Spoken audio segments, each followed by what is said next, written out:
हाँ भाई, दूसरे टेस्ट मैच के अंदर किसी को ड्रॉप करना भी है कि नहीं करना है, क्योंकि हम तो अब ढीठ हो चुके हैं भाई। 2-3 साल से जलील होके हर दुनिया के हर मौके के ऊपर जलील होने के बाद अगर टीम में चेंजेस नहीं हो रही, वही आपको वही शक्लें नजर आ रही हैं। आप देख लें कौन सा कोई नया प्लेयर आया है पिछले 3 साल में, कौन से हमने नए लेजेंडरी प्लेयर्स को खड़ा कर दिया है कि लोग कहें कि चलो अब इनके पास भी 3 साल का एक्सपीरियंस हो गया है। जिसने आगे परफॉर्मेंस की वो तो गायब हो गया। कामरान गुलाम साहब आपके सामने, उनकी गलती ये हो गई थी कि उन्होंने परफॉर्म कर दिया था तो उसको भी रास्ते से हटा दिया। जैसे मैंने पिछली वीडियो में अंदर बात की थी कि यहाँ पर तो 35 लाख रुपए के प्लॉट के पीछे जो है बेटे बाप को मार देते हैं। तो आपके ख्याल में यहाँ पर जो 35-35 करोड़ की जब गेमें चल रही हों, जब आपकी डीलें हो रही हों, एड्स मिल रहे हों, इंटरनेशनल लीग्स में आपके हों, उसके पीछे ये एक प्लेयर को पीछे नहीं कर सकते? काला जादू करा देंगे भाई ये एक दूसरे के ऊपर। खैर, शर्म तो मुझे पूरे यकीन है कि अभी भी नहीं आ रही होगी ना। उन्हें तो वो तो मुतमईन है जो हमारे जितने भी जो लेजेंडरी आपके जो पिछले 4 साल में जो लेजेंड बने, जिन्होंने 152 वाला वो स्कोर जो बना दिया था इंडिया के ऊपर, वही लेजेंड है जो कि हमारे गले में हड्डी की तरफ फंसे हुए हैं। उनको तो आप नहीं हिला सकते हैं। लेकिन फिर भी कुछ चेंजेस हैं मोस्ट प्रॉब्ली। एक तो पहली बात तो ये कि बाबर आएगा टीम के अंदर। बहुत से लोग अब ये बात करेंगे जी वैसे आगे पीछे जो है तुम लोगों ने कोई यंगस्टर को नहीं सपोर्ट करना, बाबर की बस जो रिप्लेसमेंट आ रही है उसको जरूर सपोर्ट करना कि जी यंगस्टर ने कर लिया। बाबर भाई यंगस्टर ने एक मैच के अंदर परफॉर्म कर लिया ना। अब उस एक मैच की परफॉर्मेंस की बेस के ऊपर हम बाबर को आउट कर दें कि तू कट भाई, तू बाहर निकल जा, तेरी जगह नहीं बनती, ऐसा भी नहीं होता भाई। अब अगर कहीं वो गलती से फेल हो गया इसके अंदर तो बस फिर हमारी आवाम जी वो लड़का बहुत अच्छा था उसको वापस बीच में डाल लो। हम भी करते हैं भाई, हम भी क्रिटिसाइज करते हैं। मैं भी सबसे पहले लगा होता हूँ कि आज तक कोई बड़े मैच के अंदर बाबर ने परफॉर्म नहीं किया, इसमें कोई शक नहीं है। लेकिन कोई लॉजिकल बात होनी चाहिए ना। इलॉजिकल जो है हर किसी को। अब मसला सिर्फ ये है ना, जो मुझे लग रहा है जो ये करेंगे मोस्ट प्रॉब्ली ये जो है छुरी फेरेंगे सऊद शकील पे या इस तरह किसी के ऊपर फेर देंगे कि यार तू निकल, तू पीछे जा, और उसकी जगह जो है नए बच्चे अब्दुल्ला फजल जो है उसको डालने की कोशिश करेंगे। ये होना नहीं चाहिए भाई। जो जिस पोजीशन का बैटर है उसी पे आना चाहिए, ताकि बाबर भी प्रेशर रहे ना कि भाई जो बाहर बिठाया हुआ है वो अच्छी फॉर्म में है और मेरे से रन्स नहीं बन रहे हैं। जब आप अपने स्पेशलिस्ट अभी देखें ना इंडिया की टीम के अंदर, केएल राहुल बाहर है, पंट बाहर है, फलाने बाहर है, रिंकू अंदर है। क्यों है? क्योंकि रिंकू की जो स्पेशलिटी है उसकी कोई रिप्लेसमेंट नहीं है इनमें, ना केएल राहुल में है, ना पंट में है, ना गिल में है। उससे बड़े नाम हैं, उससे बड़े उनकी फैन बेसिस होंगी, उससे बड़े उनके रिकॉर्ड्स होंगे इंटरनेशनल लेवल के ऊपर, लेकिन उठा के बाहर फेंका हुआ। क्योंकि एक प्रोसेस है भाई, हमें इस पोजीशन के ऊपर इस तरह का बैटर चाहिए, अगर तू है तो आ, नहीं तो बाहर निकल। ये सारा प्रोसेस होता है। हम वही हर दफ़ा इसके ऊपर ही कॉम्प्रोमाइज़ कर रहे होते हैं। 6 टॉप ऑर्डर के बैट्समैन हमने घुसाए हुए होते हैं क्योंकि इसके ही बड़े फ़ैन हैं, उसके ही बड़े फ़ैन हैं, वो बड़ा मशहूर है, उसने वो मैच जिता दिया था, इसने ये।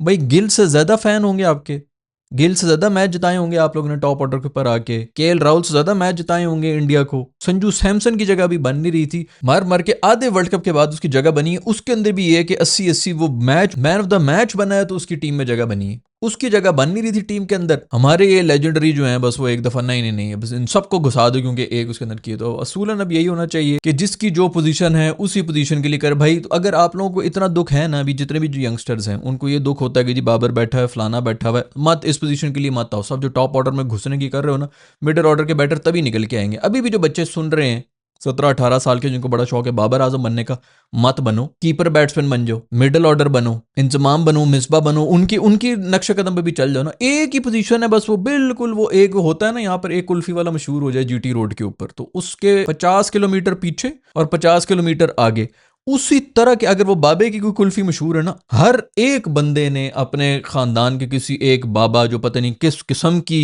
हरकतों में मुलविस रहा है, जेलों में भी पड़ा हुआ होगा, उसकी तस्वीर लगा देनी, सारे बाबे की कुल्फियां बेचना शुरू हो जाएंगे। मछली किसी एक जगह की मशहूर हो जाए, 6 किलोमीटर तक मछली वाले खुल जाएंगे, ये है असली, असली की भी असली, उसी नाम से मछली फरोश बन के आ जाएंगे। ऐसे कोई भेड़ चाल है भाई, कुछ यूनिक कर लो, कुछ नया कर लो, लेकिन नहीं भाई, बस जो एक बार इधर इस चीज में बड़ा पैसा है उसमें घुस जाएंगे, उसका बेचारे के जिसकी अपनी लगी होती रोजी उसका भी सारा धंधा गंदा कर देना। खैर भी बाबर तो अब टीम में आएंगे, अब वो किसकी जगह आएंगे? मेरा ख्याल में बच्चों को बाहर करो जी, बच्चे साहब आप बाहर जाएं, बाहर ही बैठे हैं। लेकिन मोस्ट ऑफ भी अब ऐसा होगा नहीं, ये जरूर शकील वगैरह किसी की जगह पे डालेंगे। आई डोंट नो क्या है आपका इस बारे में, जो भी फीडबैक है दे दें। उसके अलावा हमारे पेस सेंसेशन वैसे इस दफ़ा जितने एक्सपोज हुए ना, जितने नंगे हुए हैं, मोस्ट प्रॉब्ली इनको कुछ किसी को तो ठोट पड़ेगी। अब पड़ेगी किसको? वो एक पर के शाहीन को पड़ेगी कि 2001 के बॉलर हसन को पड़ेगी। अब्बास को तो इसलिए नहीं पड़नी चाहिए कि चलो उसके पास पेस तो नहीं है, लेकिन कम से कम लाइन एंड लेंथ तो है ना उसके पास। और मजे की बात यह है, मैं तस्वीरें देख रहा था, दोबारा से उन्होंने सब्ज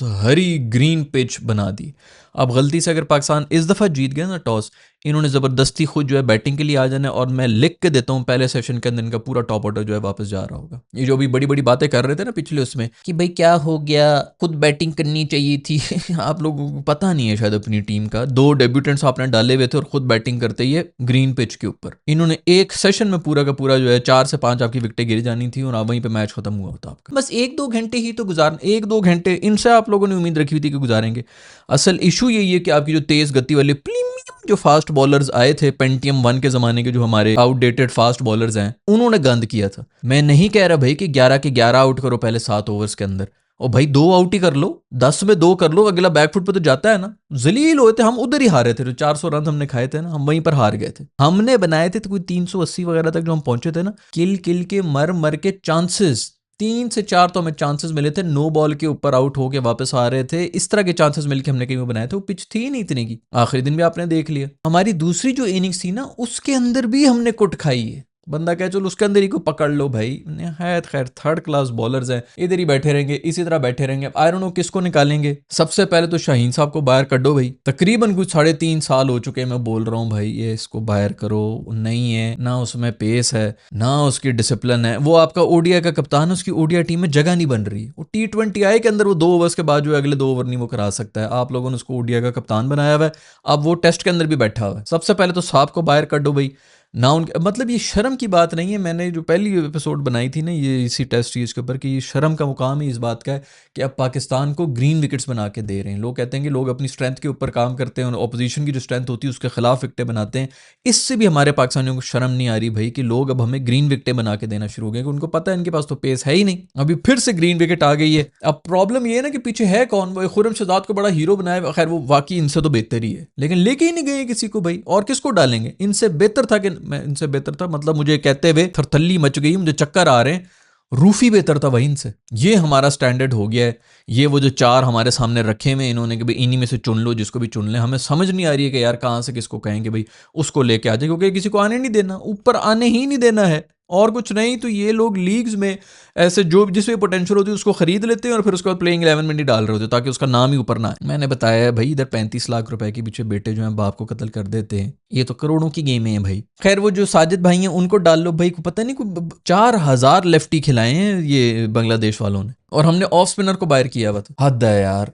पता नहीं, मुझे लग रहा है सीरियसली, मेरा यही मानना है, हम फैन लोग हैं, हमें क्या ही पता है क्रिकेट का। ये कोई बहुत ऐसे लेवल की क्रिकेट स्ट्रेटजी बना रहे हैं कि हम लोग उस तक पहुंच ही नहीं सकते हैं। आपको अगर पता हो अगर इसके पीछे क्या लॉजिक हो सकती है कि इतने लेफ्ट हैंडर्स होने के बावजूद आपने ऑफ स्पिनर को नहीं डाला है अपनी टीम के अंदर, तो खुदा के लिए नीचे कमेंट्स में बता दो यार, क्योंकि मुझे तो समझ नहीं आ रही। तो खैर उसको वापस डालो। अभी क्या वैसे यार क्या ही कर लेंगे ये, मुझे मैं सच बता रहा हूँ वाइट वॉश होते हुए नजर आ रहे हैं। इनको पहले भी जो हमें थोड़ी बहुत कोई फाइट कर दी थी वो डेब्यूटेंट्स ने कर दी थी। अभी वो वैसे भी नहीं होंगे, डेब्यूटेंट्स भी नहीं होंगे, और पता नहीं अगर होए भी तो उनसे आप क्या उम्मीदें रख सकते हैं, ये भी कर लो तो वो भी कर लो। खैर भाई हम इसी तरह रोते रहेंगे।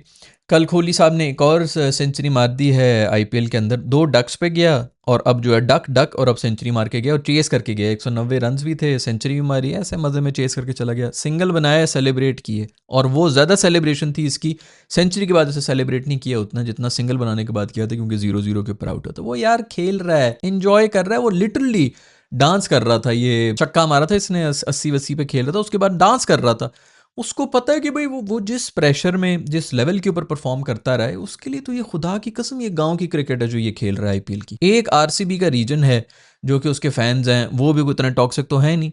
पूरे इंडिया का मतलब इंटरनेशनल लेवल का तो या तो मैं कहूँ जी पाकिस्तान का बड़ा प्रेशर है, खूब प्रेशर है भाई इन थर्ड क्लास प्लेयर्स का। प्रेशर उनकी अपनी आवाम का होता है, 150 करोड़ आवाम जो है वो कह रही है इससे नहीं हारना, इससे नहीं हारना, वो प्रेशर बना हुआ होता है भाई। वो इस लेवल के ऊपर आके परफॉर्म करके जाता रहा है, उसके लिए आरसीबी का वो तो लिटरली वो नाच रहा ही था ना, ग्राउंड के बीच में वो नाच रहा था। उसने नाचते नाचते सेंचुरी मारी और दोबारा से जो है वो आरसीबी इस वक्त मेरे ख्याल में टॉप के ऊपर आ गई, ज़बरदस्त किस्म की परफॉर्मेंस दी है। लेकिन एक और खबरें बड़ी गर्दिश में थी, बड़े लोगों ने मैसेज शेयर किया था, मैंने उसके ऊपर बात नहीं की। वो था हनी ट्रैप के ऊपर कि जी ये जो क्रिकेटर्स की जो गर्लफ्रेंड्स बन के जो इंस्टाग्राम इन्फ्लुएंसर्स उनसे चिपकी हुई उनके साथ फिर रहे हैं, और माशाल्लाह जिन जिन क्रिकेटर्स के साथ फिर रही होती है उनकी भी शक्ल देख के पता चल रहा था कि बेटा उसको अपना या तो कंटेंट चाहिए या फिर कोई और चक्कर ही चल रहा है। खैर ये कोई उनकी वहां से बीसीसीआई ने उनको वार्न किया कि भाई हनी ट्रैप्स चल रहे हैं, तो ये लड़कियां शड़कियां, मैं ख्याल में ये गर्लफ्रेंड जो हैं उनका आना जाना जो है बंद कर दिया, क्योंकि चलो बीवी के साथ तो आपने शादी की हुई है, कोई गवाह है, कोई कुछ है, प्रॉपर्टी पे हिस्सा फलाना ये वो, फैमिली आप शुरू कर रहे हैं। ये तो गर्लफ्रेंड, आज मेरी ये गर्लफ्रेंड है जी, 4 दिन बाद अब ये गर्लफ्रेंड होगी, सबको वीआईपी एक्सेस मिली है, वो अंदर फिर रहे हैं, तो बीसीसीआई को भी होगा कि भाई ये क्या तमाशा मचाया है। ऐसे गर्लफ्रेंड्स थी किसकी, एक इशी किशी की फिर रही होती है, एक वो चाहल के साथ पता नहीं हर तीसरी कोई लड़की फिर रही होती है, तो मुझे वो समझ नहीं आता। वो तो कंफर्म मुझे लग रहा है इसी के ऊपर कोई चक्कर हुआ है जिसकी वजह से उन्होंने कहा कि हनी ट्रैप हो रहे हैं। दूसरा ये हनी ट्रैप के और ही बड़े सीन चल रहे होते हैं, ये जो आपके जितने भी जो बैटिंग शैटिंग वाले होते हैं ना वो इसी तरह कर रहे होते हैं लड़कियों के साथ, इनको जो है सारा गंद इस तरह मचा हुआ होता है, या तो वहां पे जाके वो कर रहे होते हैं या फिर वीडियो शीडियोस बना के फिर ब्लैकमेल कर रहे होते हैं, वो सब चीजें तो चल ही रही होती है। हनी ट्रैप वाले बड़े कोई सीन होते हैं, इन मासूमों को आगे कुछ समझ नहीं आती, 24 घंटे डीएम में घुसे होते हैं किसी न किसी के, उनको लड़की ने हेलो हाय कर दिया, उधर ही जो है पिघल गए। तो जरूर कोई फड़ा गया है, रंगे हाथों ही फड़ा गया है, इसीलिए जो है उनकी तरफ से ये इन सबको बैन वैन कर दिया। वैसे थी किस किस की, चाहल के साथ कोई ना कोई फिर रही होती थी जो कि बिल्कुल उसकी सेहत वो अलाउ तो नहीं करती, लेकिन फिर भी वो लेके फिर रहा होता था। फिर मेरे दोस्त पांडू की जो थी, जिसके ऊपर बड़े कोई एफआईआर वगैरह भी कट गई थी, जो ये दोनों जो है ऊपर जाके आसमानों को देख रहे थे, चांद तारे को देख रहे थे, इंजॉय करते स्टेज पे लेटे हुए, निब्बा निब्बी 13-13 साल के। एक तो क्या कुछ देखना पड़ रहा है भाई, एक तो अपनी टीम थर्ड क्लास है, ऊपर से ये सब कुछ भी बर्दाश्त करना पड़ता है। तो खैर उनके ऊपर बैन मैन लगा दी, उनको कह दिया कि साइड पे हो जाओ। और दोस्तों आ गई ना, सारे के सारे मैचेस जो हैं अब थोड़े बैलेंस होना शुरू हो गए। वो वाले मैचेस अब खत्म हो गए, वो 250 250 एक टीम बना रही है, दूसरी टीम आके 275 कर रही है 17 ओवर के अंदर, वो सब कुछ खत्म हो गया। ये 3-4 एपिसोड्स पिछली हमने बनाई थी कि जी रेटिंग इनकी गिर रही है, तो ये किस तरह जो है पिचेस को सीधा करना शुरू हो जाएंगे। बिल्कुल हो गए, उनके लिए सबसे बड़ा धंधा भाई है ही ये चीज़। आप देख लेना कि सारे के सारे इस तरह के मैच बीच में आएंगी, फट्टा विकेट्स भी आएंगी, लेकिन अब आप देख लेना कि कितना लो स्कोरिंग थ्रिलर्स भी हो रहे होंगे, या फिर कम से कम 200 भी नॉर्मल ही है ना भाई।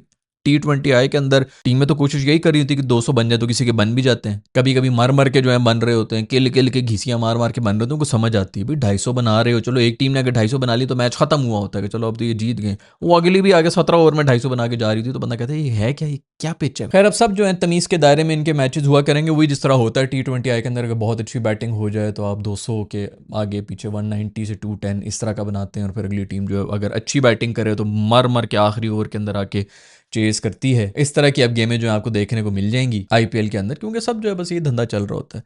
लेकिन हनी ट्रैप वाला कौन है भी आपको पता है कि किसको जो है पकड़ा गया है और कौन किस चक्कर में मुलविस था, जिसकी वजह से ये सारे के सारे सब पे सख्तियां आ गई हैं, वो भी अगर आपको पता है तो नीचे कमेंट्स बता दो। पाकिस्तान की टीम के अंदर क्या चेंजेस होने चाहिए, क्या नहीं होने चाहिए। ऐसा तो है नहीं कि सारे जो है रिप्लेसमेंट जो इनकी असल रिप्लेसमेंट्स हैं उनको लेके गए थे, क्योंकि ये तो आपके सुपरस्टार से ये तो कहीं हिलने भी नहीं लगे थे। हमें थैंक यू करना चाहिए बांग्लादेश का कि उन्होंने हमें एक्सपोज, मतलब अभी तो नहीं एक्सपोज किया, हमारे अपने होम के अंदर आके उन्होंने हमें एक्सपोज कर दिया था, और उस वक्त भी इनके पेसर्स ही हमें एक्सपोज करके गए थे। वही कंडीशंस थी जिनके अंदर पेसर्स को जो असिस्टेंस मिल रही थी, हमारे वाले पेसर फेल हो गए थे। कोई बात ही नहीं करता अभी भी, आई डोंट नो कोई बात कर रहा है कि नहीं कर रहा है। बैटिंग को लैप्स हो गए, बैटिंग को लैप्स हो गए, पिचेस थी ही नहीं इतने रन्स की जितने हमारे पेसर्स खाते रहे हैं। खैर आपके क्या चेंजेस होंगे क्या नहीं होंगे नीचे कमेंट्स में लिख के बता दो। I will see you in the next video, bye.